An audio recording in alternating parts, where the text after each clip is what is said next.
Let's go. Michelle, are you really at the beach right now? I'm so No, confused. I'm on 79th Street, the second avenue in New York.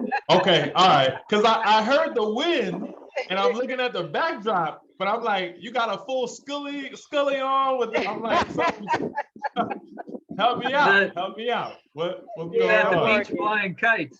Right, right. Okay. All right. Got full seagulls back there. I'm like, oh man, this broker car gonna be lit. All right, now we do have somebody from the beach. Bates, is that Boynton Beach? Is that how you pronounce that? Oh, you're on mute. Yes, it's Boynton Beach, Florida. Boynton Beach, Florida. All right, got you, got you. I used to glad live in you are Boynton here. Beach, Florida. You did? I sure How did. long ago? Oh man, now, now I'm gonna date myself. A long time ago, I finished high school down there. I graduated high school in 1983. So I lived in Boynton from 81 to 83. Spent some time there through about. Well, I was living in Boynton when I got married 34 years ago. So we lived in Boynton for about 4 months, and then we got moved to Michigan, and we've been back to visit, but we've never lived there again. So left in 88. Been a long time. Oh, yes, it has. Yeah, I just moved love here in 2019 from the state of Washington. Oh Right. wow, that's a Nice. long Yeah, That's a from long one pro- coast to the other coast. corner to corner. Yes. All right. Let's do it. I see my guy Jerry's in the house. Jerry, what's going on? Can you unmute? See if we can get Jerry to unmute. If for those of you who are new and may not know, Jerry is the money man. If you guys remember that movie where he said, "Show me the money," that was actually based off of Jerry's life. That's right. He is a debt broker, and we're doing it every week now, right? No, not yet. We will get to that. Okay. But it's every other week right now. Okay. So are we on this week or is next week? No, it'll be next week. Next week. All right. So Yep. next week, Wednesday night, 8 p.m. You guys want to tap in. Jerry goes over why you need what you need, how to take a look at the deal after underwriting takes a look at it and see if it's even a worth going after. Peter and I, we were just talking about like having a good deal, right? It's a good deal on paper. The numbers make sense, but then you got to look and say like, okay, finance-wise, is this the direction we want to go through? Because you could possibly pick up a deal and start to go for a raise and et cetera, and you bid off more than you can chew, right? And you want to make sure that you're not putting on more debt than is necessary, et cetera. I don't know all the details to that. Jerry does, and that's what he goes over every other week. You don't want to miss that call. In fact, the way that we have this whole ecosystem set up, as I'm sure you guys have seen already, and I'll share with you in just a second, the way that we have the ecosystem set up is so that, you know, once you find a deal, you get activated on Sunday, and then you go out like a madman and you start talking to brokers like we're about to in just a couple of minutes here, right? And then once you talk to a broker, you get a deal that a broker sends over to you, like, oh, this is great. We can make this happen. The very next day, we do napkin underwriting. Napkin underwriting is the core principle of underwriting, right? It's the basis. It's where you start everything that makes sense. You'll know if it makes sense. And what you do after napkin underwriting is you go sit down with Jerry and his amazing wife, right? And they'll break down, okay, listen, I see the deal. It makes sense. You went through napkin. And there's a step here between Tuesday and Wednesday that you're not seeing. And that step is after the napkin underwriting, which we'll go over that tomorrow night. But after the napkin underwriting, you go ahead and push your deal to what I call elevated underwriting. So one of the underwriters will take your deal from the napkin and they will underwrite it with you and go deeper dive with you, right? They go to a higher level, I should say, with you to make sure that you get all the details, everything that you absolutely need. to make the deal make sense, right? The deep dive of it. Then you go sit down with Jerry and say, listen, I got it. Jerry knows how to look at the underwriting and then be able to say, okay, well, from the financing point of view, from the debt point of view, this is how you may want to go about it. And we work with you throughout the whole process, right? So this is our ecosystem. How do you get signed up for that? So one of the things you want to do is you want to make sure that you are part of the ecosystem, part of the community, by joining the Multifamily Freedom Chasers Facebook page. And it's just Multifamily Freedom Chasers. We'll put a link in here for you guys as well. And then the other thing that you want to do is make sure you're following us on social, because we always post it. We send it to your email, we'll text you, just to make sure that you don't miss it, right? And in a couple of weeks, we have Mr. Victor NG, who is also an amazing underwriter. He's going to be coming in and he's going to be giving us an advanced underwriting. Now, here's what I want you all to understand. When you are learning underwriting, think of it like college. All right, Renee, I see your hand up. Do me a favor, text me. Now, so put in the chat if you have a scheduled call or if you just had a question. I just want to make sure. The underwriting is like levels in college. So the napkin underwriting is freshman, right? And as you get better and more proficient at it, you get to the advanced levels, which is like level 3 and 4. So Victor is going to go over level 3 and 4 for you, teach you how to do it. You don't need to master it. Okay. In this team, I got you, Randy. In this team, as you notice, there are certain things that each of us has our own skill set at. Okay. And that's why you work together with a team. So here you're going to find some people who's going to be great at broker conversations. Tomorrow night, you'll find some people who's great at doing napkin underwriting, et cetera, et cetera. So it's good to know what you need to know, but you don't need to master everything. Take the pressure off yourself, work with a good team, find that team in the ecosystem, and you'll be able to make some things happen. So first things first, before we get to Rennie's questions, Rennie actually has led the way. Only thing that I would have changed is I don't know where you are located. So if you guys are paying attention to my name, what you want to do is you want to take your name and you want to add your state and then your phone number. Why is this important? We do this every week because we're teaching you guys how to be able to network with each other. There's really no point of doing this if you're not able to network because you're missing out on opportunities.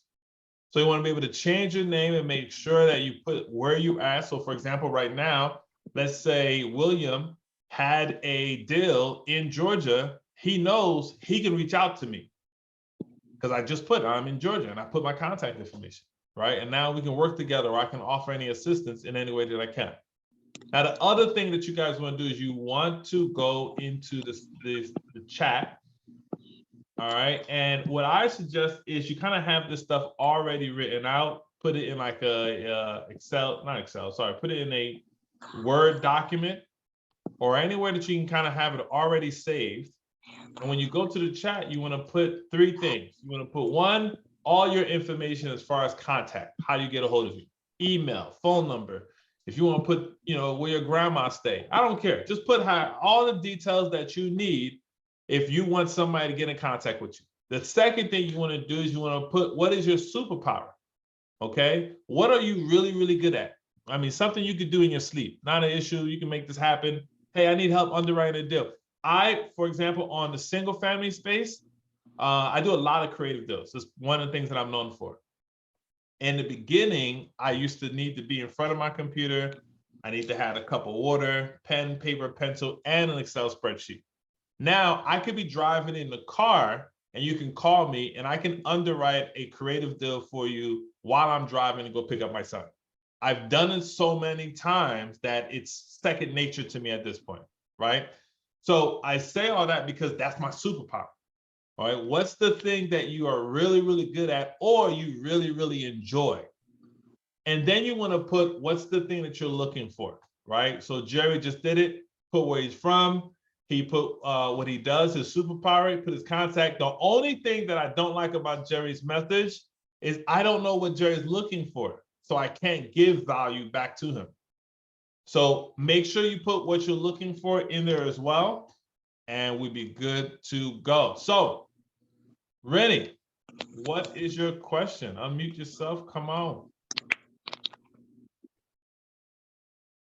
Dara, what's going on? Peter, what's up? You hear me? Yes, yes. Hey, what's going on? What's up, man? Oh, sorry, man. You hear me?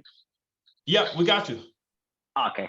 So my question is real quick. So last week I talked to Edward about a deal. Well, a portfolio that I got sent over to my wife overnight and stuff, and we were just looking at the numbers. So he went over deal with us. Unfortunately, I cut some nasty calls, so I haven't been able to get back to the broker. How would I? So the questions that him and I had, or all of us had about the deal was the numbers are really like up and down, like big time. Like some months they're high, other months they were really low. They're pretty behind on collecting rent and stuff. So what would be the best way to like ask the broker without coming across like rude or anything like that? What would be the best way to ask him about, hey, why are the numbers like this?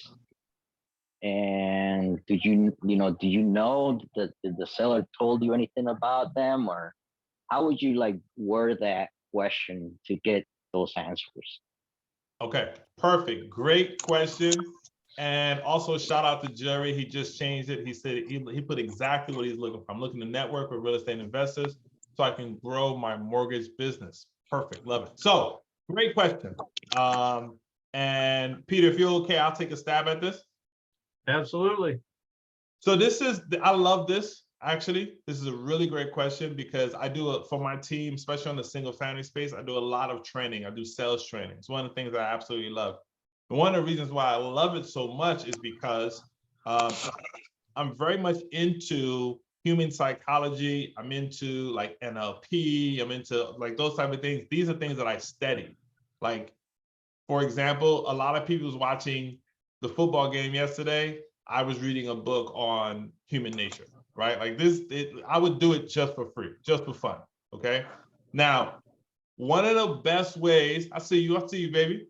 One of the best ways to get a question answered without coming off too aggressive is this. I'm gonna give you guys a real shortcut.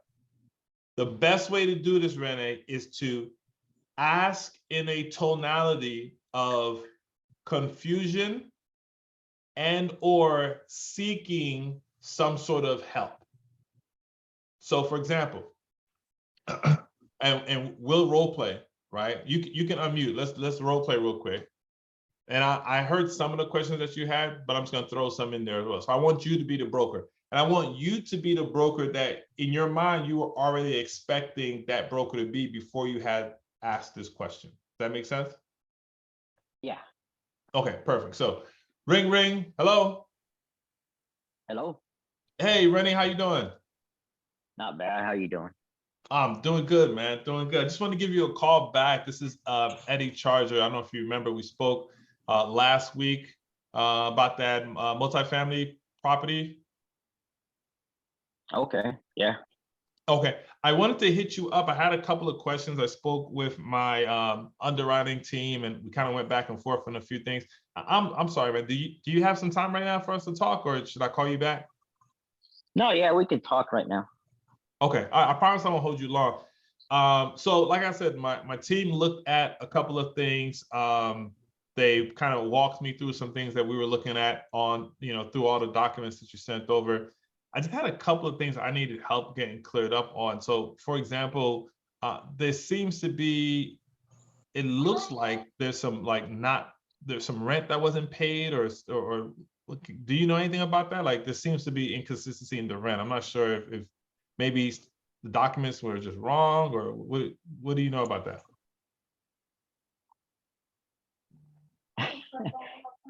All right. That's already got it because I don't know how they would respond to that.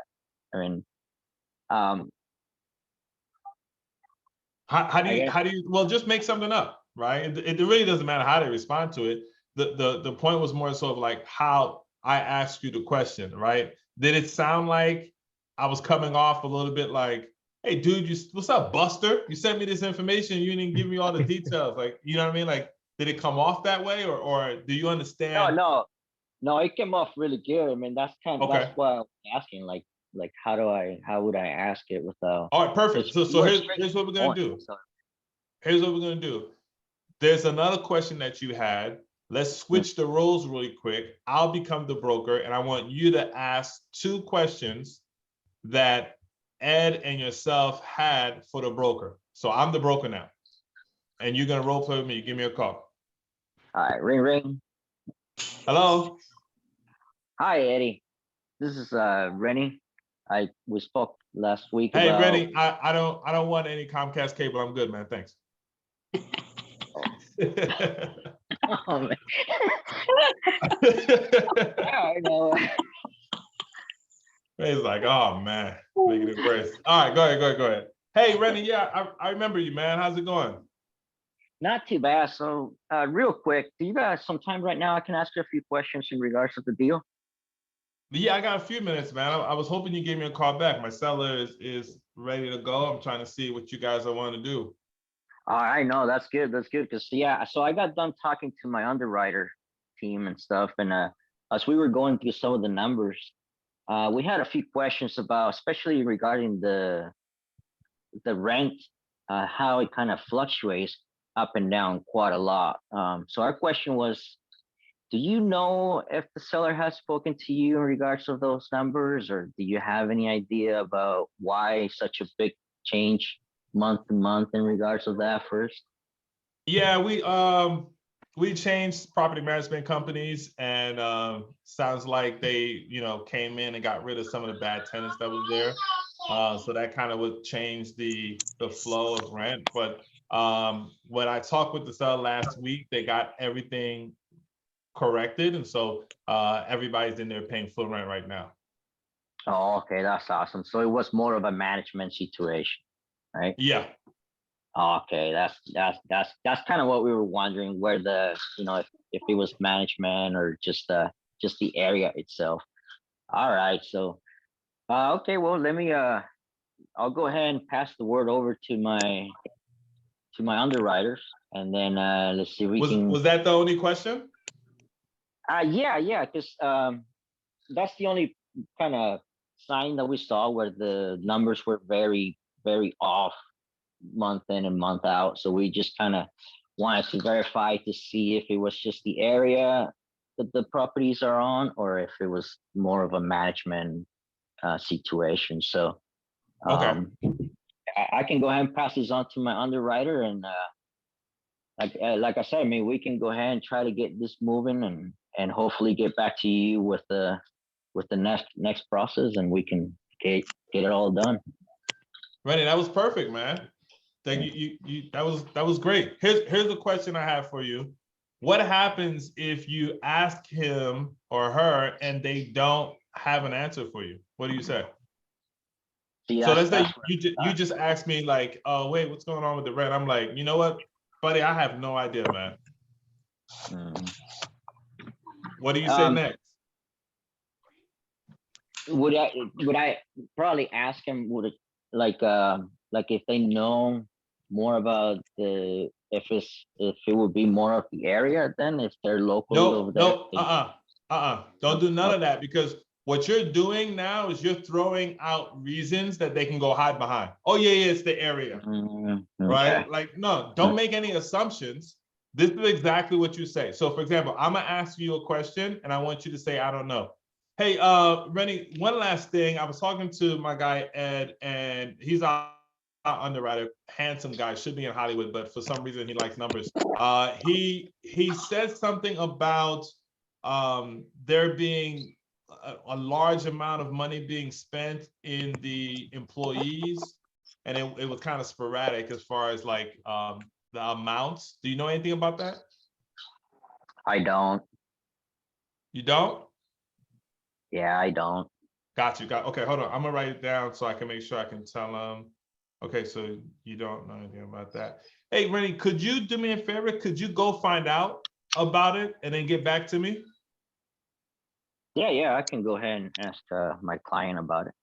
Awesome, perfect. I'll let Ed know. How soon do you like? How long do you think it'll take for you to do that? Is that something you can get back to me today, or do you need till tomorrow?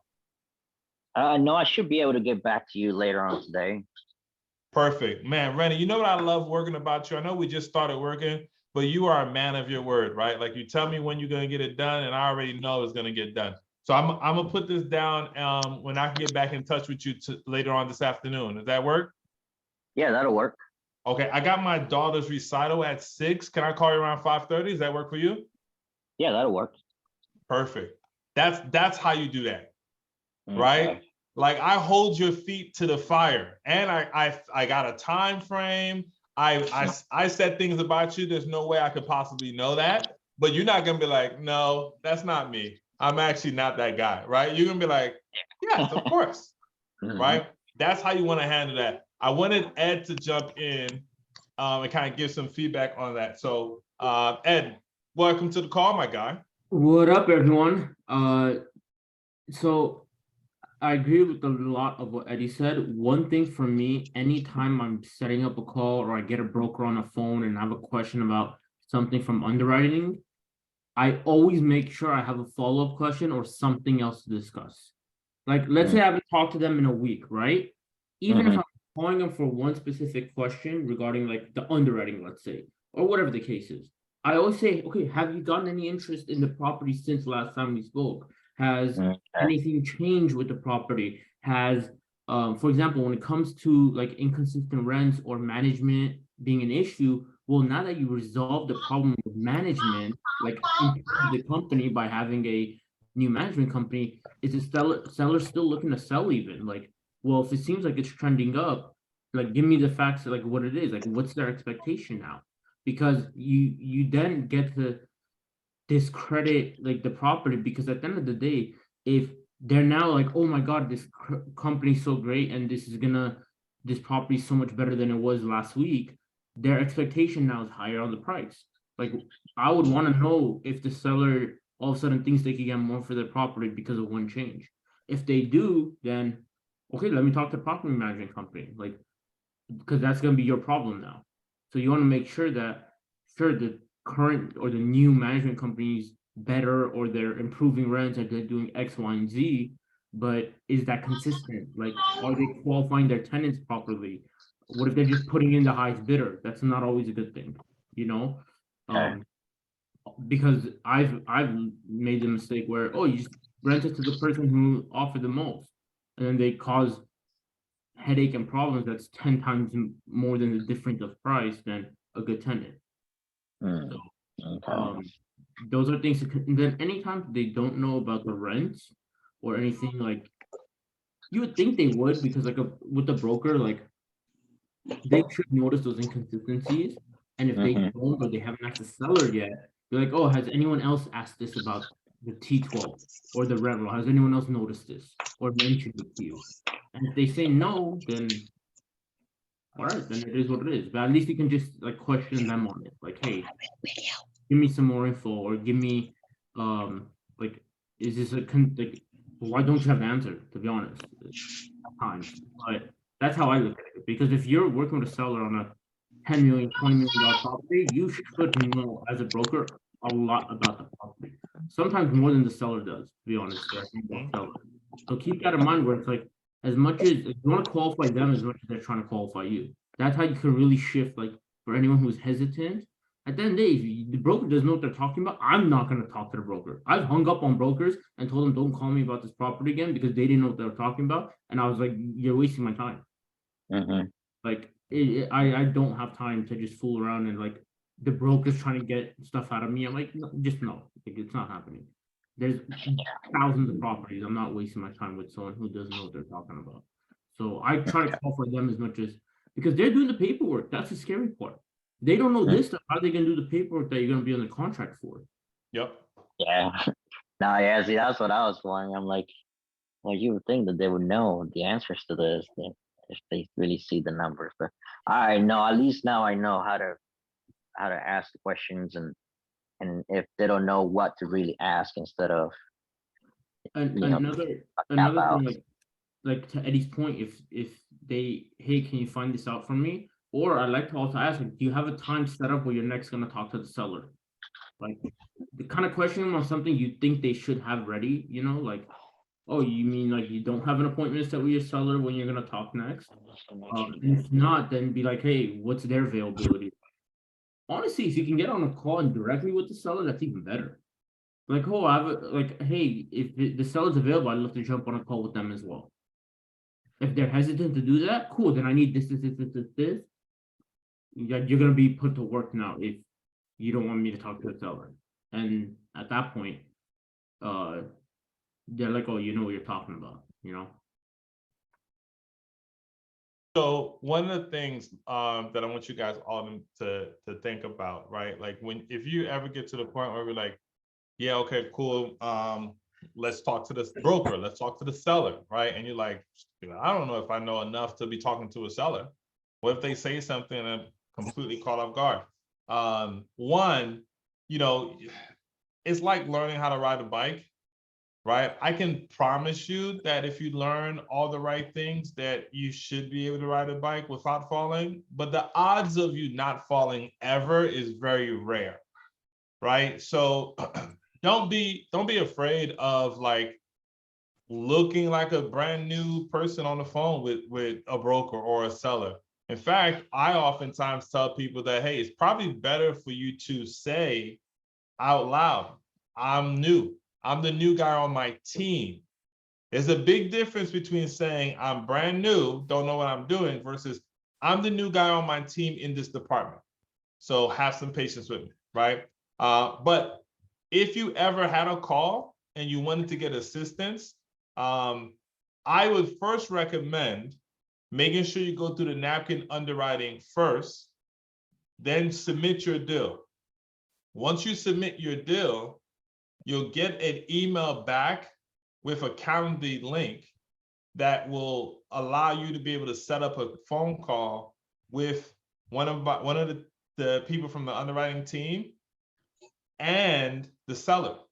So if you wanted to, you can take that time to just talk about the deal, or you can have the broker and the seller, or vice versa, on that call, so you're not on there by yourself. All right. So with that being said, let's jump straight into it. I want Can to I add to that real quick? You made a good point that I want to elaborate on.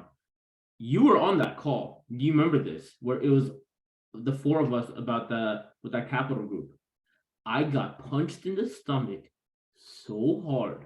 I've never been speechless in my life. As you guys know, I don't shut up. This guy had me speechless. I was like, okay, this guy just kicked my ass. I had nothing to say. But it was the best call I've ever had. I learned more from that than the other 100 calls I've ever, thousands, it feels like. absolutely. Eddie was Absolutely. like, oh man, that was brutal. I was like, yeah, that was painful. Yeah, my first call was embarrassing. It was extremely brutal, and it was just like, welcome to the big leagues, right? Like literally the guy kind of said that, right?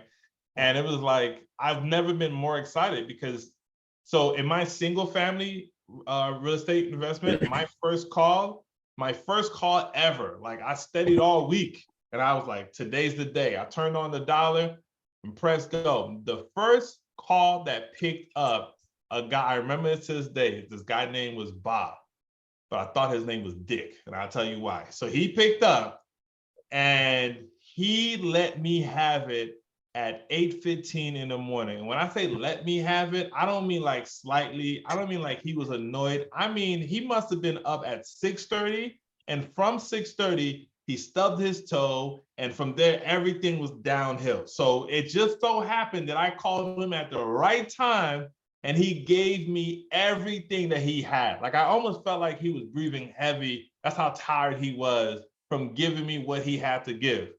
But because of that, moving forward, I was never afraid to make a call because I was like, there's no other call that's going to be worse than that one. All right. And I got that call and I'm still alive. So let's do it. And it happened in multifamily. You guys need that. You need to fall off your bike. You need to be able to, take these experiences that you're having with your broker talks and your seller conversations and like cherish those moments. So you can share it later on with people that's going to be like, oh, I'm just scared to make a call. And Derek can be like, listen, my first call was not the best. All right, don't worry about it. Miss Simmons, how are you, girl? I'm great. How you doing? Doing good, doing good. What you got? I have a question. Okay, first, I submitted a deal to the napkin underwriting form and I didn't get an email response back. So I'm just wondering if you received it. Do I need to redo it? If I don't know, just wanted to put that out there. I'll put the link right here just so you can make sure. But Okay. I'll put it in the chat so that you can make sure it's the right one. Okay. And then also I've run into a couple of, not really an issue, but one of the deals I'm working on, I spoke to 2 brokers. They were very helpful, very receptive. The second call was to like one of the, I guess not the head brokers, because the other main broker was not available. So he told me that they were awaiting some concrete reports from the seller to have more accurate estimations for the underwriting process. So don't go with what they've supplied thus far as the final numbers. They'll have some more accurate numbers at the end of last week. So I told him I follow up. And then on top of that, he was giving me, which you guys kind of gave one of you all mentioned something helpful. You said if you just are calm and you talk to them and you kind of build rapport, they may even start telling you how to submit the LOI, how to write the offer. He started doing that. And I'm a newbie, like you said, and I explained to him that I'm a new member in the department on my team and all that. So some of the info, it was too fast. He was rattling it off too fast, So I was asking him to repeat it and just try to take as many notes as I could and get information on the follow-up for the extra new concrete numbers. So when I tried to follow up with them on Friday, nobody answered the phone. So at this point, is that standard because it was a Friday? In your opinion, would you just follow up? And then on top of that, he was trying to refer me back to the head broker who didn't answer her phone on Friday. So should I just go back around and contact him again? How would you handle that? So that is standard for everyone that's in this industry. All right. Real estate agents is the cousins of brokers, in my honest opinion, right? So when a broker picks up, it's like, oh, wow, you guys, but it happens. I have a deal that I called the agent several times, not the agent, I called the broker several times as if she either owed me money or she was my ex. I called the department, like the actual company she worked for, spoke with the assistant there who gave me the contact information of the broker's assistant to the deal. I called her several times. She picked up on the second time, thankfully. And then she proceeded to tell me that she's not part of this deal and hung up in my face without giving me any other context clues. Long story short, I must have called 4 to 5 people on Friday and I got nowhere. And today's Monday and I am calling 4 to 5 people again. I don't care how long it takes for me to call because I understand and know one thing, the fortune is in the follow-up. Ed said this earlier today when we was in a meeting. The fortune is in the follow-up. If it's a deal that you like, you follow up. It doesn't make it sound like you're thirsty. What it does, it shows your broker that you're serious. And at the end of the day, the whole reason why we're doing this is so that you guys get more comfortable in having conversations and building relationships with the brokers. It's not the deals that's going to make you guys accomplish your goal in multifamily. It's the broker relationships. Do you guys think that Grant Cardone, for example, is spending a lot of time talking to different brokers? Or do you think he's built enough relationships along the way that people are calling him saying, I got something that's coming down the pipeline? That's where you want to get. Ms. Simmons, there's no reason why that can't be you. The only difference between what him and his team is doing now or have versus you is that they've put more time in. So you're earning your hours right now as well, right? So keep following up. Never stop following up. then I'm so glad you brought this up, because this is something I want to talk about a little bit later, is the way you follow up. Like the guys got to think of it like this. Follow up, even if you're not talking about the same deal that I called you about the first time we talked. Right? Peter is great at this. Peter will call a broker back just to be like, how you doing? How's the dogs? Right? And how does Peter even know the guy has dogs? Because Peter was taking notes, which is what you guys should be doing. Peter was taking notes the first time he spoke with the broker. There was a bunch of dogs in the background. So either the broker is part-time working at the local vet or pound, or he owns some dogs. Right? And so those are things when you get back on the phone, you'll be like, hey, Sims, I was just reaching out. How's things going? Hey, how's the dogs? I know I heard him last time. What kind of dogs it was? You are now taking interest in the person, and now the person in turn, because this is a cognitive bias, it's a human nature thing. The person in turn is going to want to take interest in what you are interested in. And if that's a multifamily deal, they will make sure to send you what they got coming next. So you already started the process, and this is for everybody. If you already had a conversation with a broker, I personally feel like you should be touching bases with your broker at least once a week. Once a week. It doesn't have to be a long call, 5 minutes, call it what you want, but that's how you want to be able to do it. And you preferably want to be able to connect with the ones that are the actual broker, not like the junior broker. Right? The junior broker, some of them may not be as serious. They may not be here next year. They might be, decide to become a barber next year or whatever. I don't know. But the actual brokers is who you want to be able to connect with. Thank you. Peter, do you have a call? You got one? Okay, no.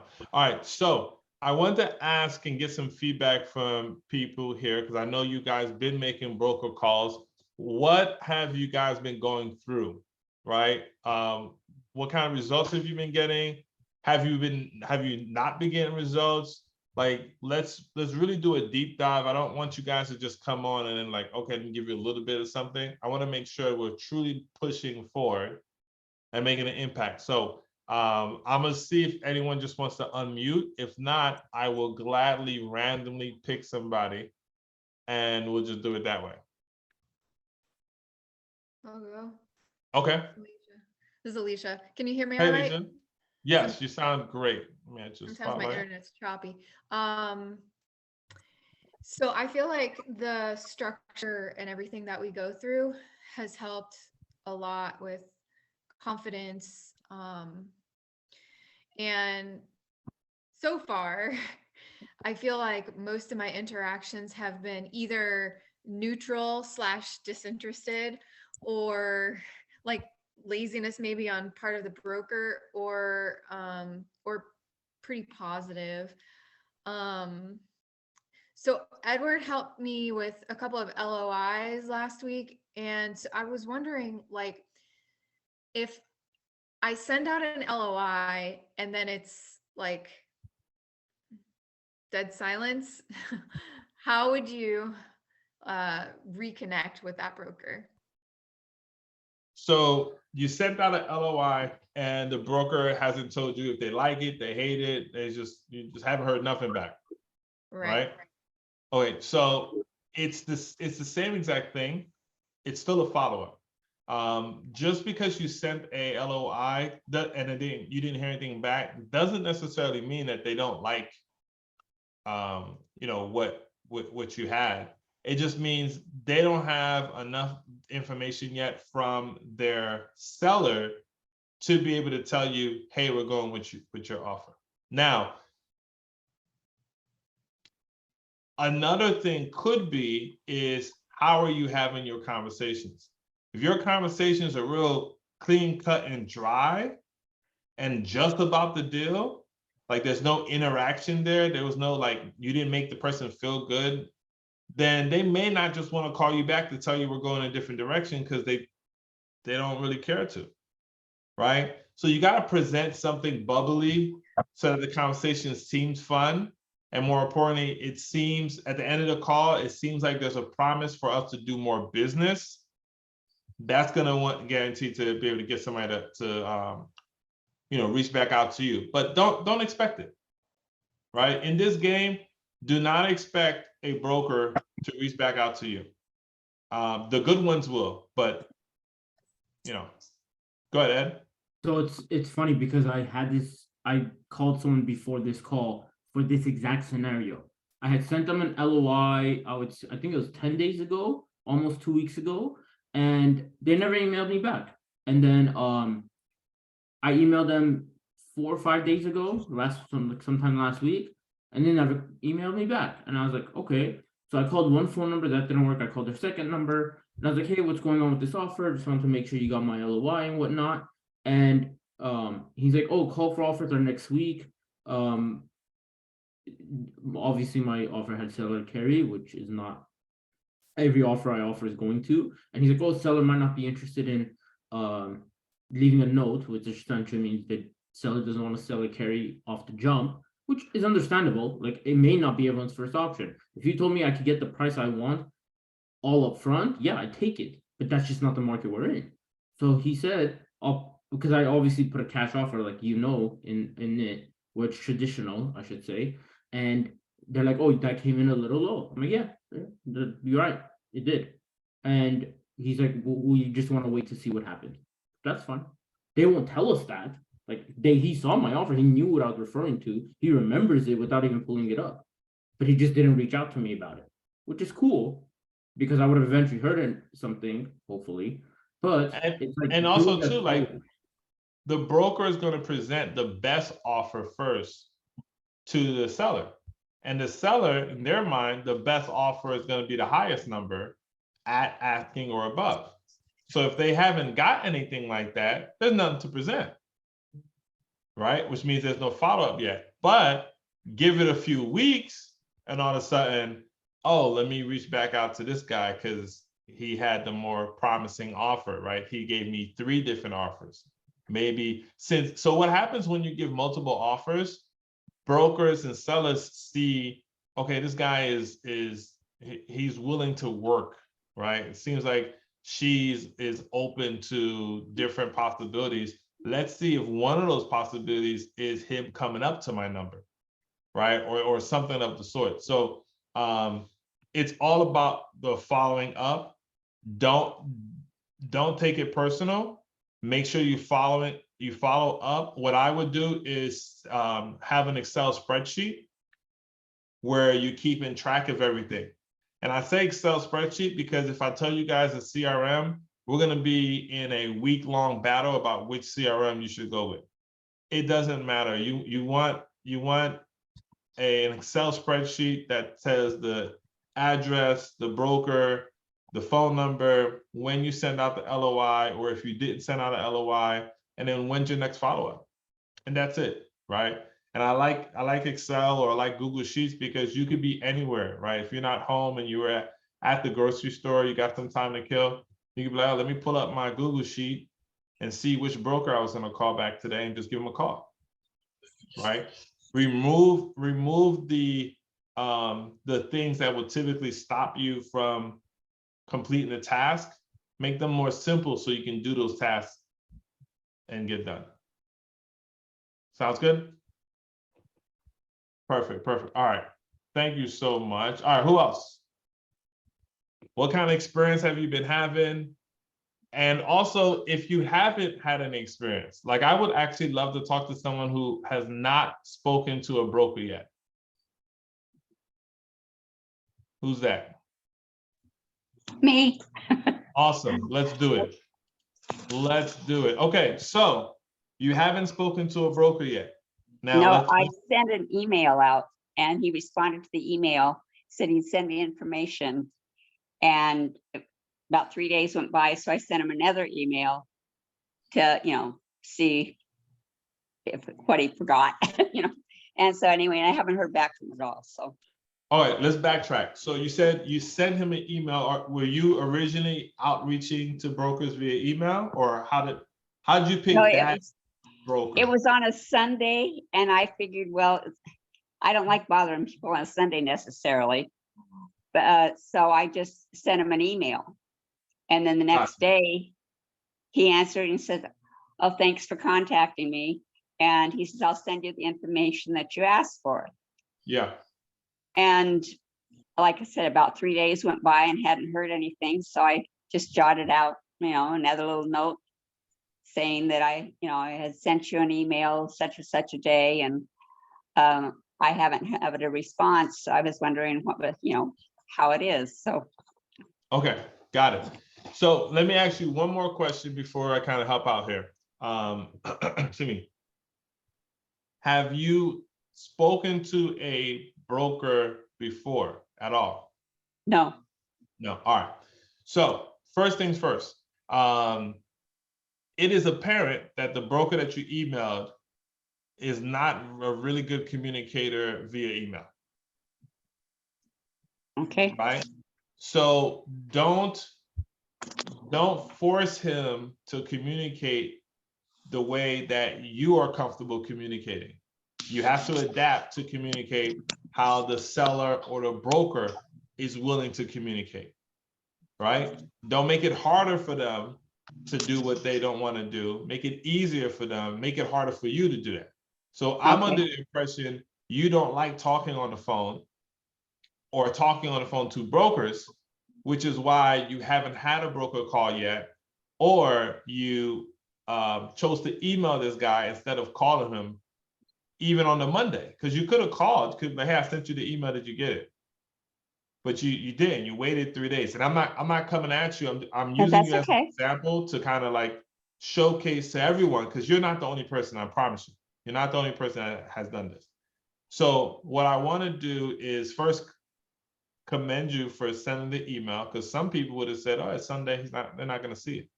I'll just wait till tomorrow," and then tomorrow never comes. So you did that, but we got to get you on the phone. You got to call this broker, and then in addition to that, why are you only talking to one broker? It was the only one listed. Okay, perfect. So where are you looking for listing properties? It was in Florida. In Florida, but what website was it? Let me look.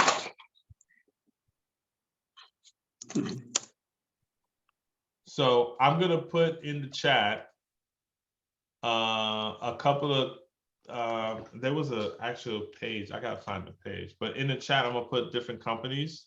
You can just do a Google search for any one of these. All of these here are places you can type into Google and be able to find listed properties that are on market. Okay. Which basically means they are all attached to brokers. So now you should never run out of a potential broker to talk to, which is good, right? That's what you want. You want. Listen, Ms. Anderson, you want every broker to know your name. That's what you want. You want every broker to be like, oh yeah, I got this property. Oh, who should I send? Oh, I know who to send it to. That's what you want. All right. Now it sounds like you like Florida. Yeah, well, that's what I was told, to kind of stick in your own area of sorts. I own an 8 apartment complex in Idaho, so it really doesn't bother me to go out of state, but I'm just kind of following what I was told to do. Okay. All right. We're gonna rock this. This is gonna be great. Do you have the script? The script? The broker script? No. No? Okay. I'm gonna post the broker script. Okay. And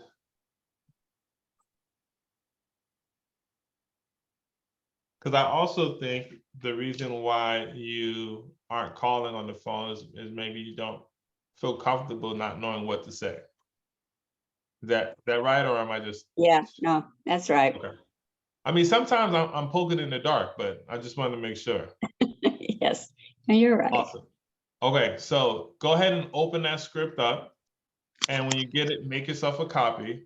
Now it's called a script. It's not really a script. It's a guideline. It's a summary of different things you should say. All right. Okay. It doesn't have to be in order. You know, pay attention to information that they might give you beforehand. So if they already told you what the price is, you don't have to get to step number 2 and say, oh, what's the whisper price? They already said it, right? So be mindful of all that. Okay. All right, and then Gotta make a copy, send a copy. here's what we're gonna do.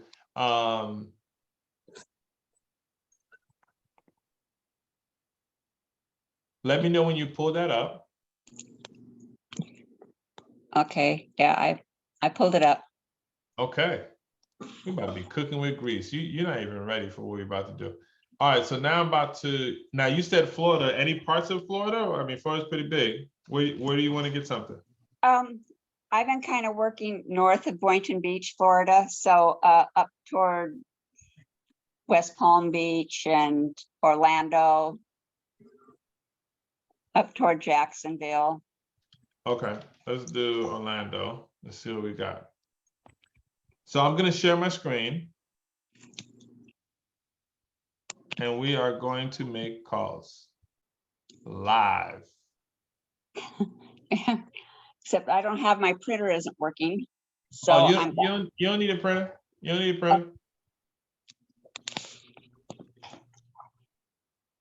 All right, so here we go. So this is the area you like? I don't know, I don't see anything yet. Oh, sorry. Let me know. Can you guys see my screen? All right, Miss Anderson, can you see it now? No, I don't. I'm not. Well, they're saying they can see it. Are you on a Oh, computer? there Or... it is. Okay. Okay. All right. Kind of small. I don't know how it got small, but So actually, you know what I'm gonna do to make it even, oh yeah, here's what I'm gonna do. I'm also gonna put the script in here too.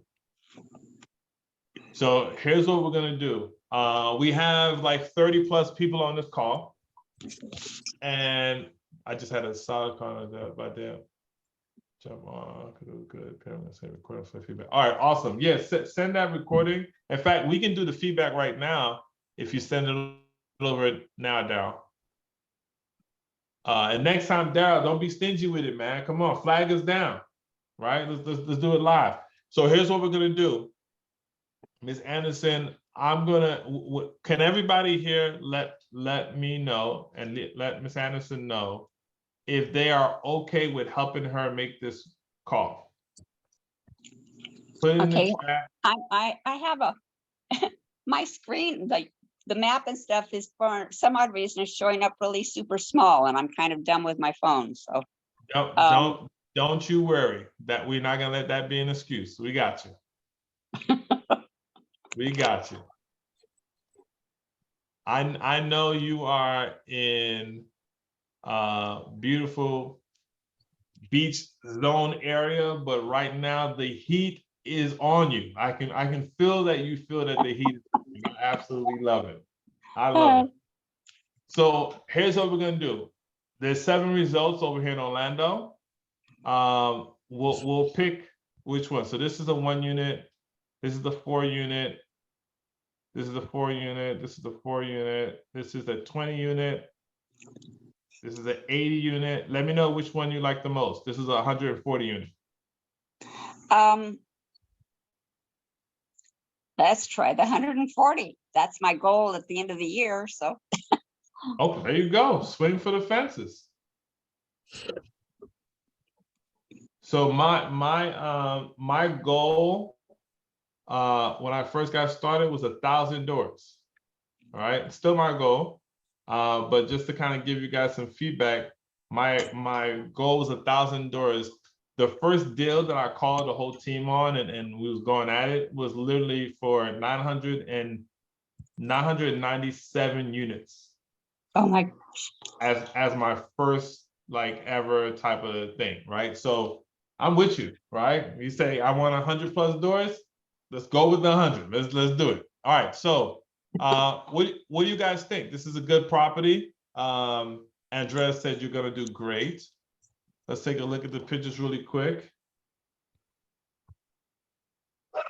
Looks pretty clean.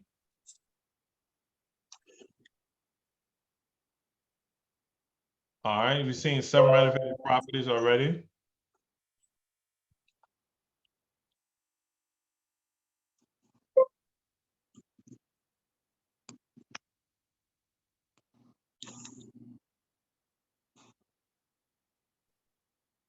All right, so this just repeats.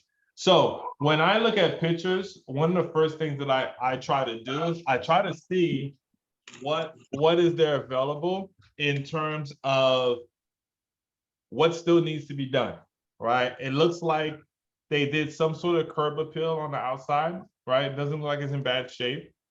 There's a pool here that looks pretty nice. This gate looks nice. The coloring on the wall, on the outside brick looks nice. There's no trash or anything like that anywhere. The floor looks good. Now, obviously, we don't know how new these pictures are or how recent, I should say. Then we have the inside of this one unit. I don't know for sure if this is the only unit that they cleaned up and then took a picture to make me think everything is done, or if all of them are done, right? But we know that something has been done.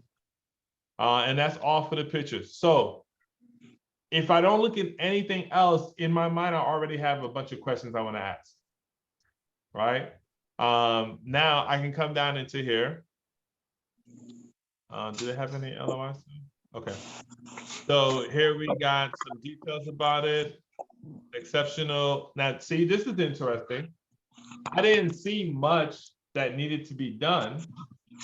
But here we see it says exceptional ability to raise rent over $350. Ladies and gentlemen, that is a lot of money when you're talking value upside, right? What is it? $1 equals $20, right? So if you're able to either increase rents or increase something or decrease something by $1, on the back end, it ends up being $20 for you. So if they're saying that there's over $350 ability to raise rents, some people might look at that and go, oh man, I hit the jackpot. I look at that and be like, there's a big issue that somebody doesn't want to deal with. And I got to figure out if it's going to be worth it. But it said through reducing loss to lease and additional lighter scope renovations. So this is something we can ask questions on. Now, Ed, what is loss to lease? I love that you read my mind. I was just gonna ask, does anyone know what loss to lease is? Does anybody know? So I would think it would be somebody, that either isn't paying or something like that. yeah, I'm exactly. guessing. Loss to lease is essentially your bad debt. And bad debt is money that you haven't been paid that is owed, and you should be able to see that if it's documented properly in the rent roll. So you'll see your rents. Usually they have like market rents, what they're actually paying, any additional income that they're paying for. Let's say they're paying for like a laundry service, or they're paying like a water fee if they're paying back utilities, for example. And then what you also see is the bad debt, which is like the balance. Is it okay to have some? Ideally, you want zero at the end of the day. If there's some, is it the end of the world? No, as long as it's manageable. Like I've seen somewhere it looks like the person hasn't paid in a year. It's like, what are they still doing there? So I would ask them, like, what is the cause of this? Because obviously there's a root to the problem. Is it bad management? Is it bad tenant? Is it poor screening? Because that's now your headache. So you definitely want to ask that question and how they can improve it. All right, love that. So, Ms. Anderson, are you writing down these questions? Well, I feel like, you know, remember how when you're in school and you were like, oh, I knew I should have brought my pencil and stuff. I mean, well, I have a pen in my hand and a notepad in my lap, and I wrote laundry down. there you go. There you go. So let's do it.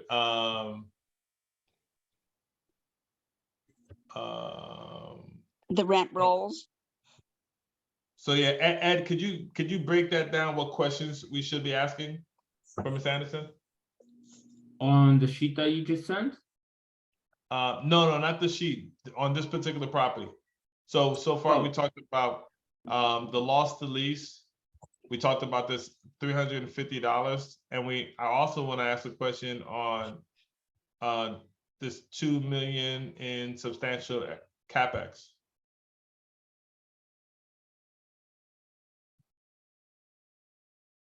So 2 million substantial capex, I'm assuming that has to do with money they've already put into it. One of the most central locations, abundant amenity package with ability to hand. I would ask that, like anything that's very vague, like abundant amenity package. What the heck does that mean? Exceptional ability to raise rents over 350 through reducing. Okay. Absolutely, you want to capitalize on the loss to lease. Ask them about that.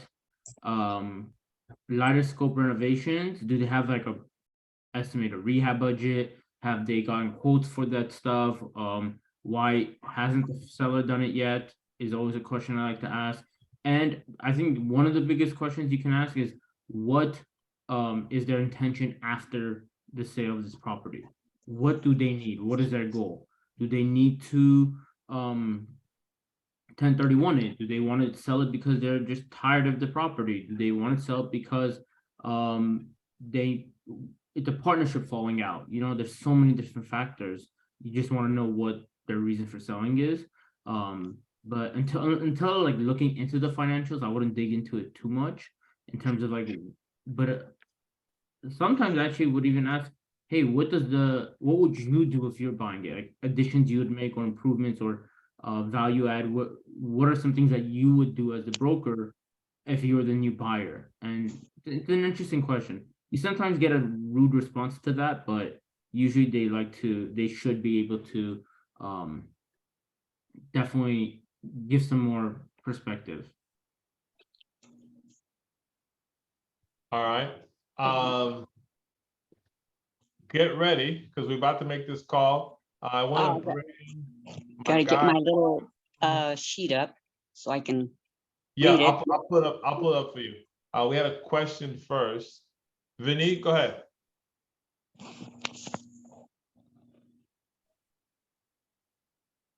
Where'd you go? Hey guys, There can you hear go. me? Yeah. Oh, I was just gonna add the loss to lease is actually the gap between the market rent and the current rent. It's not to do with the bad debt, which is separate. Okay. So loss to lease is a good thing to have on a property in the market. Okay, so very good. Thank you for that. And so if that's what that is, then a question I would have is, why is there over $350 per, you know what I mean? Like that's odd. Yeah, so essentially when that happens, it is possible to happen because what has happened in the last couple of years, the rents have gone up exponentially higher, and there are properties who have not caught up with those rent increases. Good, right? So essentially there could be two things. One is the number is a little bit made up and it's padded up. So you wanna make sure that number is accurate by doing your independent market survey. And the second thing is the existing owner has actually not implemented, the rent increases in accordance with the marketplace. So that's, the meat on the bone for the new buyer. Now, so this is really good, man. I'm so glad you're here and you're explaining this, right? So when I hear that, my question is, why haven't the previous owner kept up with the market rents? Yeah, there are several reasons. I mean, the thing is, you know, the market price. So let's say, how much is this asset listed for? We have it at. I don't even see a price on here.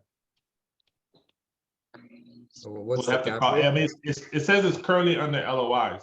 Yeah, it is under LOI. Yeah, I saw that. What's the cap rate on it?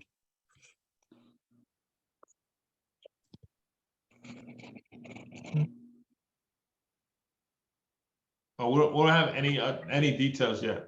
Okay, so let's say hypothetically 140 unit. Let's say this is a $20 million asset. Okay. Okay. And let's say they had bought it for $14 million. Okay, couple years back. So they Mhm. made their money for their investors in that much time. They wanna exit out of the deal.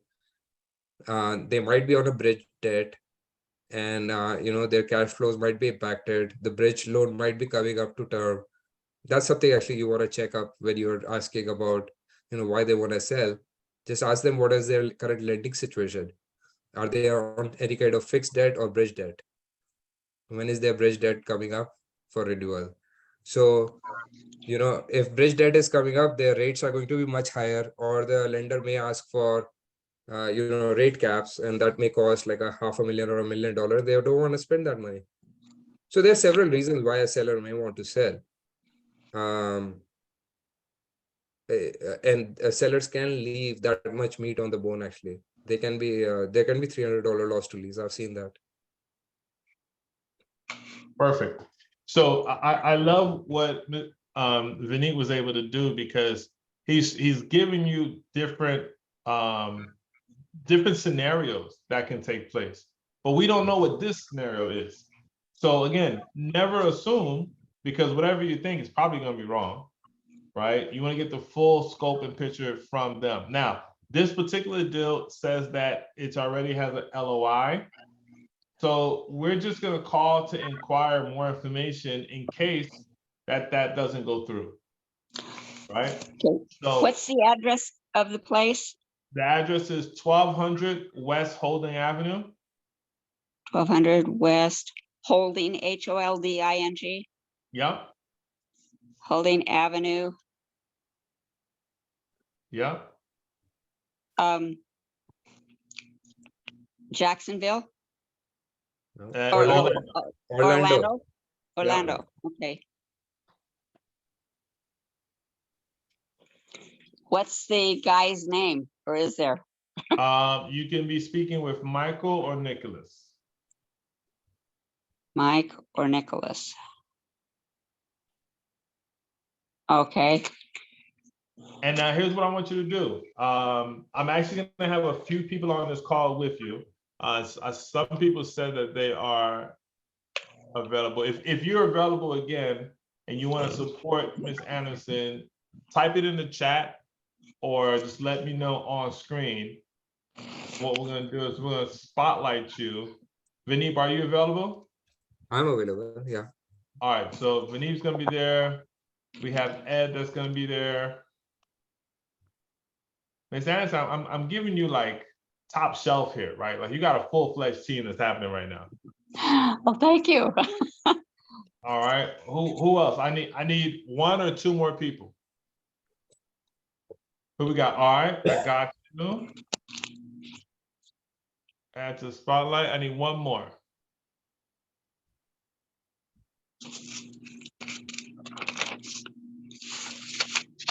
Sarah, is that you? Is that what you're trying to do? You can put me in. All right, perfect. All right, so here we go. So, Ms. Anderson, you have a team that's here. I'm not going to speak.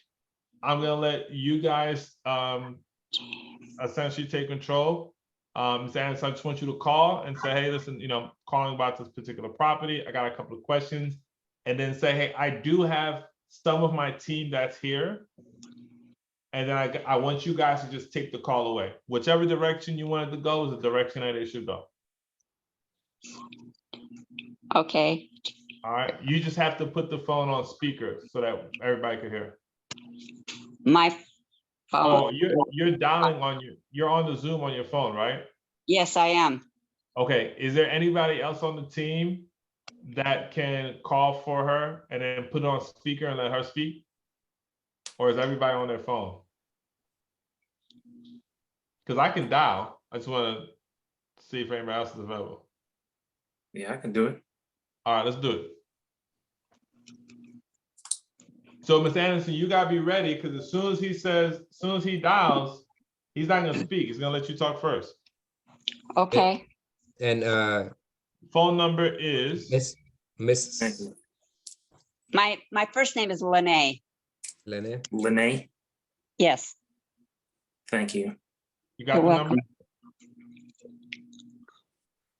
number? What is the number? 81. Well, I'm giving it to Daryl since he'll Okay. call.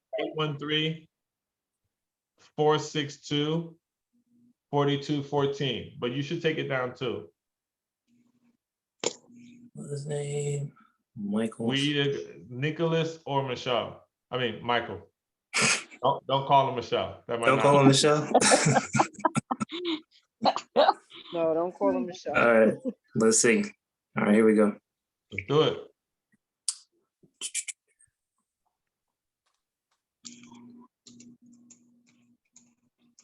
My So favorite. Lene, I'll ask for Michael, and if he picks up, I'm gonna let you go ahead and introduce yourself.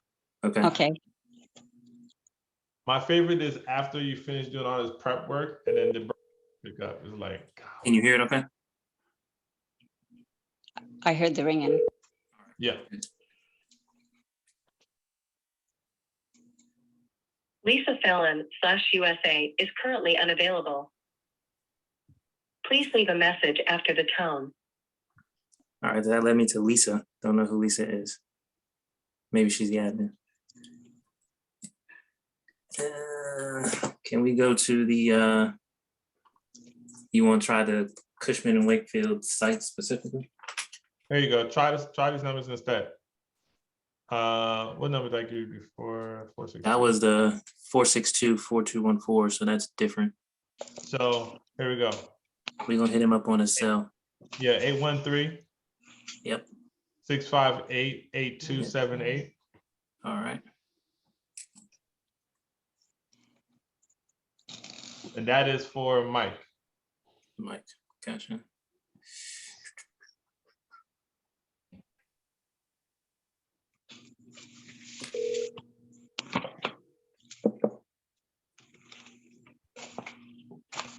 Hi, you reached Mike Donaldson with Cushman and Wakefield. I am currently out of the. All right, let's try Nick.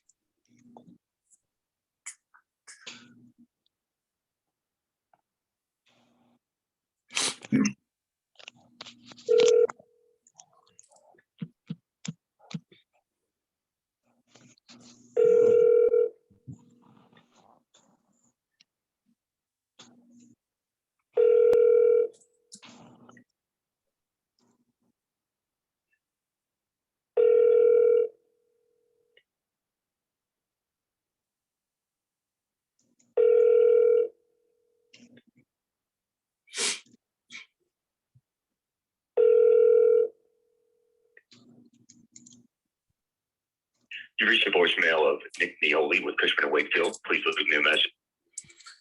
It looks like we crapped out on actual people here. Was there anybody else listed on that or just those two?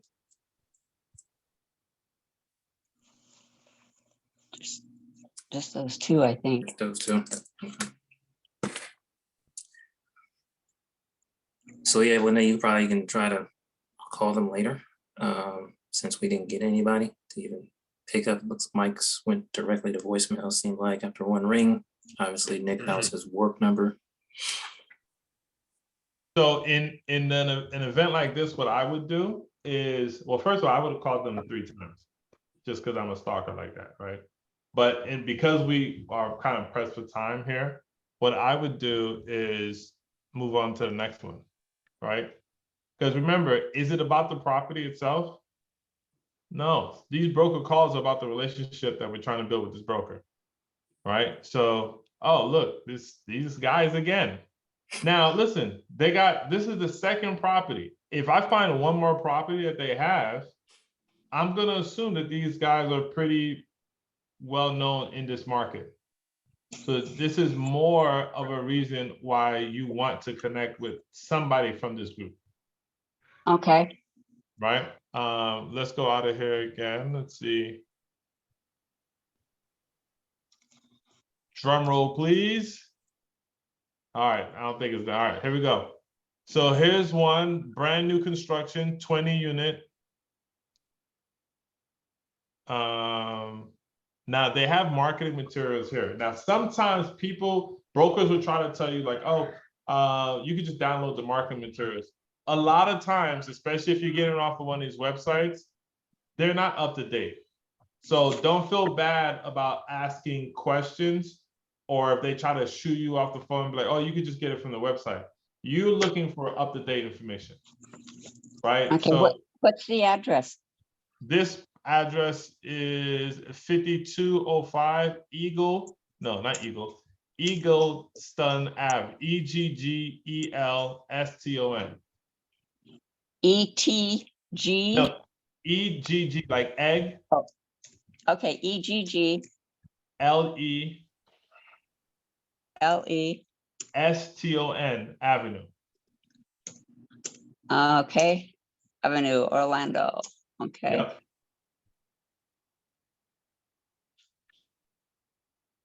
So this is at a 4.5 cap rate, 20 units. They're trying to sell it for 495. I'm sorry, 349 That's per unit. per unit. Correct. That's how you want to say it, because most brokers talk like this. They don't use the asking price or whisper Okay, price. when they call that the whisper price, Correct. what is the whisper price? The Correct. So the whisper price would be the whole price that it's selling for, but okay. it's not like the official price. It's almost like sometimes you hear guidance as well. So basically they're saying like, if you're in this ballpark price, you know what I mean, you're in a good place.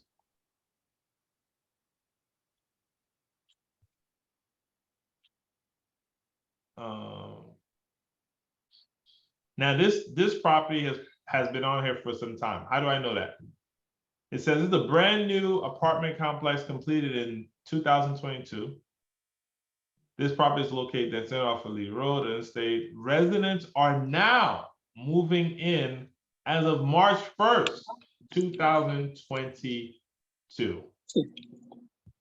We're about to be in March 1st, 2023. Yeah.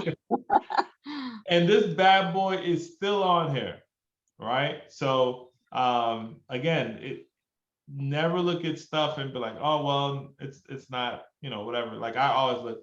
Now this was updated this month, about a week and a half ago or so.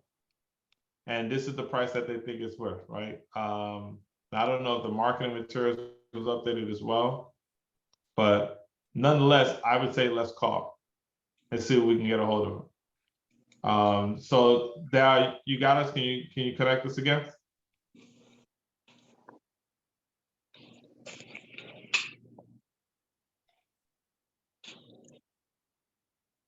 And guys and Can you go back girls, to that number? yeah, it's okay if they like, oh, well, we put that information in the thing. It's okay to be like, I haven't had a chance to take a look at that yet because I just saw the property and I just knew I had to call because my team loves this. I'll take a look at it after I get off the phone with you, right? Now, if somebody says, well, why don't you look at it first and then call me back? You'd be like, well, since we're already on the phone, why not just have the conversation and then I can go look at it? It's the same thing, except we're already on the phone. So, well, except that also thing kinda is for shows you 22. it shows you people who are really active and serious. Some brokers kind of feel they have the attitude just like some agents do, where it's like, oh, I posted it and now you call me, like I don't have to rush. But the successful ones are the ones who are like actively trying to get it sold. All right, we good to go?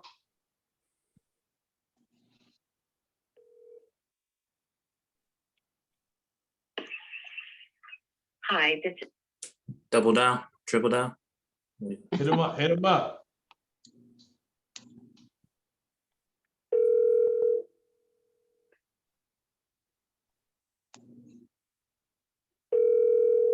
And what I do too, I like to go to the main website.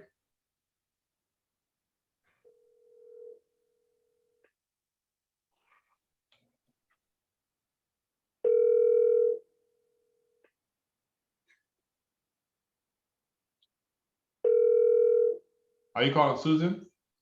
Yeah, I called her twice. All right, let's call Eduardo after. 407-284-4928.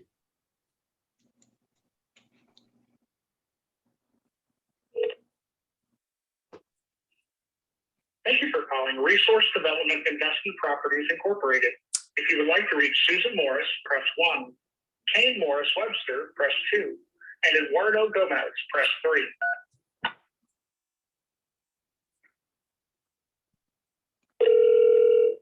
They all went out to lunch. Hello. Hello, Eduardo. How are you? Hey, my name is Daryl. Who is this? Hey, my name is Daryl. I have a partner of mine, Lene, on the line as well. We came across your listing on LoopNet for the Eggleston place. One second. You know what? Can we try this call one more time? If you're breaking up really badly, I don't know what it is with internet today, but could you try again?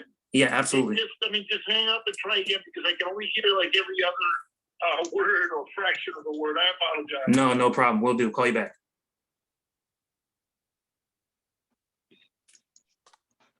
So that was good, but off of that 10-second interaction, I would tell you, you have to match his speed. Because judging how he's talking back to you, he doesn't talk as you do. So slow down your speed a little bit to match his speed. Okay. Hello, Hey, Eduardo, how you doing? This is Daryl again. Can you hear me okay? Daryl. Much better. Much better. Look, I appreciate your patience, sir. Thank you so much. No, I was calling in reference. Tell me your full name and who you're with, because that I did not hear very well. Yeah, so my name is Daryl Griffin Simmons, and I work with a couple other people here, and actually I have Lene on the line.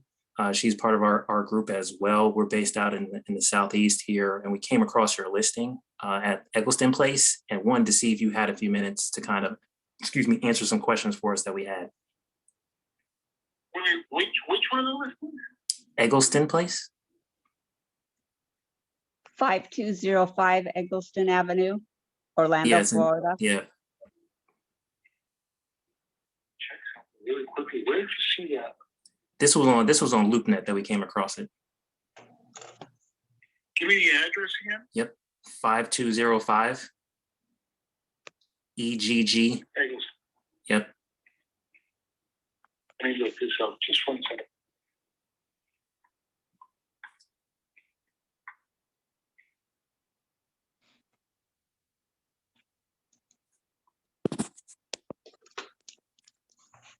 Oh, okay. So these are the apartments. Right. It's an apartment complex, correct? Correct. Yes. Sorry about that. So no, what happens is that this is my partner, Kane, is actually managing this property. That's why I was unfamiliar with it to begin with. But yeah, this is listed by us, RDAP, and let me give you her number where you can reach her, and she'll be more than happy to walk you through all the details. Hold on just 1 second, okay? Okay, thank you. Do you have something to write with? Pardon? Yes. I'm going to give you the number. You ready? Yeah, is this for Susan or is this for Kane? I'm sorry. For Kane. Okay. So we're a small group. We're only 3, but in case of this property in particular, Kane is managing it directly. So it's Kane Morris Webster, and her number is 407-928-5642. 928-8752. So I'm gonna repeat that, 407-928-8752. All right, Okay. got it. Thank you. Thank you. All right, and I'll let her know that you'll be calling. I'll text her. I don't know if it's 3:30. You may be able to reach her, but if not, I'll let her know, and I'll give their names and telephone number so she's expecting you. If you're not able to just reach her right now. Gotcha. All And right. is this her direct number? Is that her direct number? That is her direct number. Yes. All right. Well, we got 3 minutes to try to catch her before 3:30. So thank you, Eduardo. I appreciate it. All right. All right. Have a good one. Bye. Thank you. Great job. That was good. Let's try to catch her while you guys are calling. Eduardo seems like a great guy to be able to call back and just like shoot the shit, right? Like, I was just about to say that, right? I know we're pressed for time, but yeah, if we weren't pressed for time, I would definitely reach back out to him.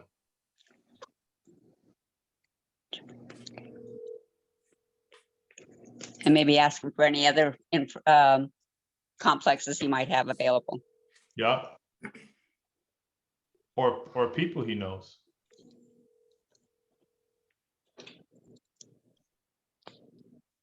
Or ask him what is it that he's looking for, and maybe we can send help his way.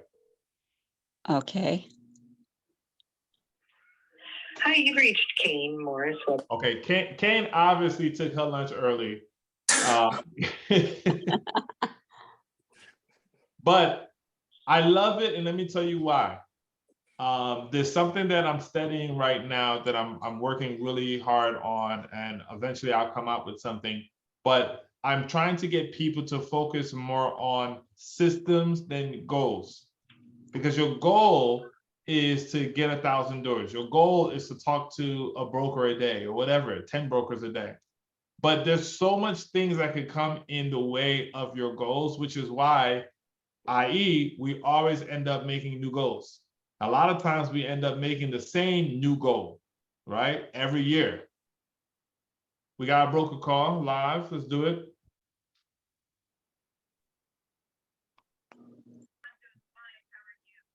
I'm doing great. I was calling you about the property at the Magnolia Apartments, 56 units. We are under letter of intent and initiating a contract. Gotcha. All right. Well, I will reserve the right to follow up on you with that. Follow up with you on that is okay. Do you have any other multifamily assets that you are marketing currently? I have one potential off-market deal. I actually just a longtime client of mine, and he's contemplated selling. And I just texted him this morning to see if he was a serious seller or not. It's probably a similar size property. I want to say it's around 60 units spread over 3 different properties that are in proximity to each other. Okay. Is that something that might be of interest? Yeah, absolutely. In fact, that's always I prefer off-market properties, so it's interesting that you say that. How define the proximity? Do you know how close together they are? I'd say they're within a mile of each other. Oh. Two of them are right next to each other. The bulk of the units are together, and then the other is just kind of a side property that I think has, I'm going off memory, so don't hold me to it. I want to say the other one has like 12 units, but it's in the same general area. So from a management perspective, it's super easy. Yeah, no, that sounds perfect. Now, it's funny. I'm doing a lot of networking here where my team and I are actively pursuing assets in Tennessee specifically. But when I wrote your name and number down, I wrote Magnolia Apartments. And I don't know if that's in Chattanooga or Memphis or Knoxville or where it is. It's in in Knoxville. Okay. And these properties that I'm talking about are just outside of Knoxville. Okay. Do me a favor. I'm Sure. in a really bad place for cell service. Okay. Do you have my email address? Go ahead and give it to me if you could. It's Adam, ADAMS, at Colamore, KOLLAMOORE.com. Got it. Perfect. If you could send me your contact information, send me kind of your general acquisition criteria. I specialize only in investment sales, with multifamily being a large component of what I do. Okay. So just send me what you're looking for. Remind me we talked on the phone, because my memory is not what it used to be. And as soon as I hear back from my client on these units, I can send you a confidentiality agreement and get you some details. Yeah, that sounds awesome. That's a perfect scenario right up my alley. So I appreciate that. Okay. I will send you that. Yeah. I'll send you that email this afternoon. So I see that you spent. Wonderful. Thank you very much. I see that you spent a lot of your career in Central Florida. What area were you in? I actually graduated high school in Oviedo and got my real estate license when I was 18. And this Nice. is all I've ever done. I was I lived right outside of the University of Central Florida in that area. Yep. And my portfolio was I spent the first 23 years of my career there. So I did a lot, but the last 5 years I was there, I was in-house for a German investment group, and my portfolio was Orlando, Tampa, Jacksonville. Awesome. So Very good. are you from that area? Well, so it's funny. I live in Atlanta now. I'm from New England, but I graduated high school in Boca. So not super in close Boca, okay. to where you are, but we used to travel up to that area to play a golf tournament here and there. And so very familiar with the Orlando area. I have a niece that lives in Claremont Bay. So Okay. yeah. So awesome. Very small world. Absolutely. So, well, I appreciate your time. Thanks for taking my call. And I'll look forward to. Thank you for calling. Yeah, I look forward to following up with you. Okay, sounds like a plan. Take Thanks. care. Thanks. Listen. There was so much to dissect. I'm not even sure I know where to actually start. But Peter, if you can change your name, from now on, we're just gonna put billionaire MF Peter on there. And now people outside of the group could think it stands for multifamily, but we know inside what it stands for, right? We understand what it stands for. Dude, that was amazing. I just give one favorite part of mine, which is now I'm patented calling it your spin move. You have a Hakeem Olajuwon spin move. When people are trying to get off the phone, you naturally understand how to extract one or two more pieces. And it's not just like BS, like, oh, so how's the weather out there? Like, you're just like, she's in the middle of having horrible service. You can actually hear the phone cracking and piece like, so what, what else do you do? Effortlessly, man. Like billionaire MF Peter from now on, bro. So here's what I want to comment on that call, because this is actually the first Zoom that we've done that I've pretty much been silent the whole time. and the dialogue's been great, and I've had half an ear on it, and I have to turn the volume down sometimes because when I'm dialing, I don't want them to hear the Zoom call in the background. But I got a whole bunch of voicemail today. I was not reaching anybody. I was so frustrated. And then you guys started calling. I'm like, well, I got to hold off on this one. What I wanted to say was, Lene, I appreciate you being here. Your resistance to calling was palpable, right? I could feel that. And I experience it too. So I want you to know that that's not unique to you, right? And it doesn't, I think when you guys listen to me talk to these brokers, I think I've come across as fairly comfortable, right? Yes. It's not always comfortable to pick up the phone and call. You just have to power through that and do it, right? And this one in particular, I had some resistance to calling her. And it's funny, the reason I did is when you look at her background, she's, in my mind, the best people for us to talk to are people that are a little bit newer in their career, right? They're not going to be as established with all their buyers, and we're going to have a better chance of some of the newer brokers bringing us their deal. Well, I'm not sure that that's a good belief. I think it's, number one, it's a limiting belief.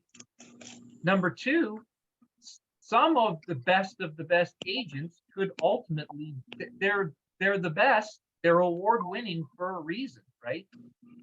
And some of them are award winning and they're obnoxious and they don't have time for new people and they're going to shut you down. And so what? Continue to follow up with them anyway. Bug them until they tell you, hey, never call me again, right? But I had this preconceived notion that this woman is going to be, she's had so much success over the years that she's not going to want to deal with a quote newbie, right? And nothing could have been further from the truth, right? She's as warm as they come. Yeah. And that's exactly who I tend to connect with, right? People that respond like that. If somebody's really super cold and super short, if they have a deal, will I follow up with them? Yeah, but am I going to spend a lot of time trying to develop a relationship with that person? No. This woman made me feel right at home, right? I'm gonna send her an email this afternoon, 100%. She's going to be on a call list. If not, I don't want to bug her, right? So I probably won't call her every week, but I won't let a month go by without calling her. Right off, I didn't even have to ask her right off the bat. Well, I've got an off-market deal. I don't know if you'd be interested in that. I'm like, oh my gosh, that's my next question, right? Do you have any off-market deals that we could talk about? So anyway, I just want to point that I want to affirm how I know you felt, right?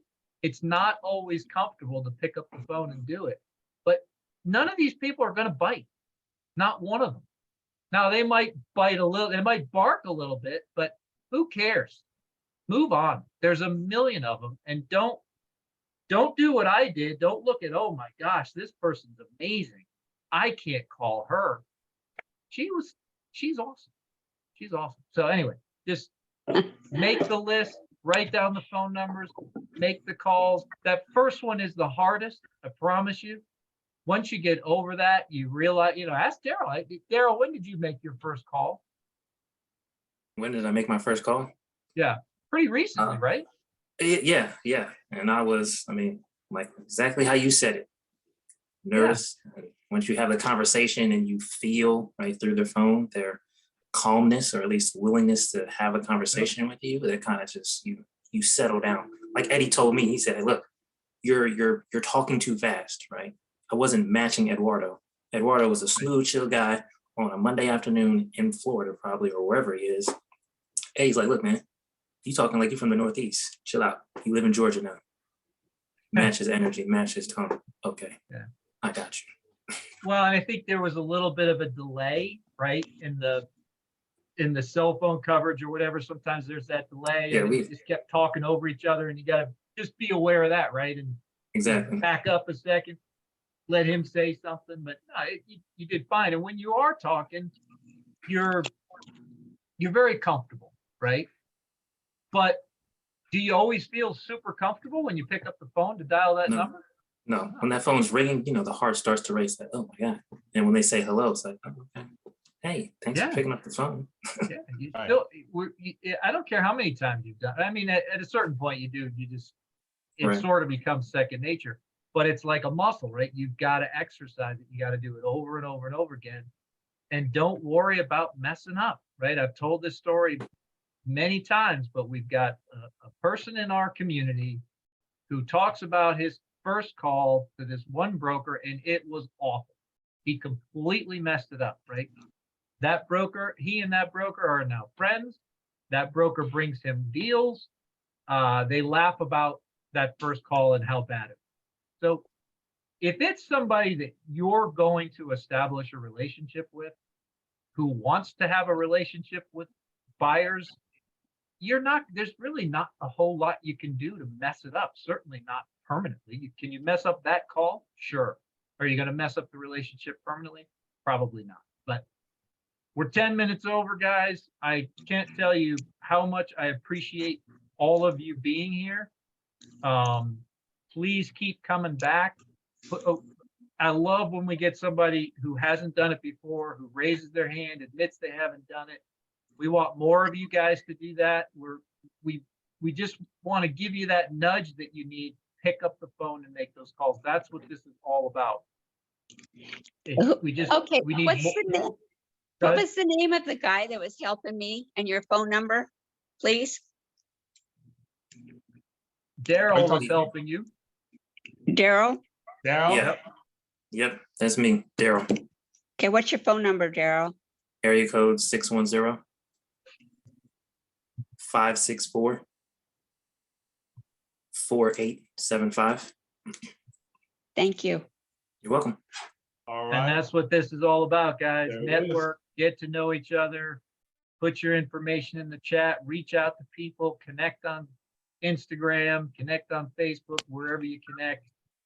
This is where your team is. This is where you're gonna find your partners. Yep. So Yep. keep coming back. We appreciate all the feedback. Vineet, thanks for chiming in there and Big time. Big setting time. us straight. That was awesome. That was great information for all of us. And keep coming back, guys. Let's do it. Thank So you very remember, much, everybody. of course, thank you. Thank you for stepping to the plate. You know, Absolutely. You were getting red and you were still inside the house. So I knew we were doing something right, right? I knew it wasn't the sun. So let me ask you a question before Eddie. We're excited, glad you're here. Glad. Yeah, go ahead. Lene, will you commit to making some calls between now and next Monday? Yes, I will. Awesome. Awesome. We look forward Love to to it. hear it. All right. For everyone else, we're gonna end it today. We do have a recorded call Daryl did. We're gonna review the call, give him some feedback, and we'll also make sure you guys get a chance to hear it, or maybe we do it live next week. But definitely make sure you're tuning in. We're doing this. I'm not on the clock. Peter's not getting paid. You know, we're doing this because we want to give back, right? We want to be able to help us all elevate to the next level, and that's what it's about. So again, tomorrow night, 8 p.m., same bad time, same bad channel. Bring your napkins. We'll be underwriting your deals. Even if it's a deal you don't have, but you're curious on how it would work, bring it and we'll make sure to set you straight. With that being said, we're all good. Billionaire Pete, anything else? I need everybody to turn their cameras on so we can take a quick screenshot before we close Let's this do thing it. out. Let's do it. I love it. I love it. We don't have enough camera. There we go. Look at those Let's people. turn the popping cameras in. on. We'll do our patented phone call symbol. That's right. That's it. As we're doing these broken Everybody's calls. dialing. Phones up. Come on, guys. Phones up. All Phones right. up. Nice. Let's I do like it. On a count of three, are you taking a picture or who's taking a picture? I can do it. I can do it. 1, Let's 2, go. 3. Got it. Awesome. Perfect. Thanks, Perfect. guys. Put it up, tag. Love you all. Be safe. Be great. And like my kids say to me now, which is kind of weird, stay charged up. Thank you. Peace, guys.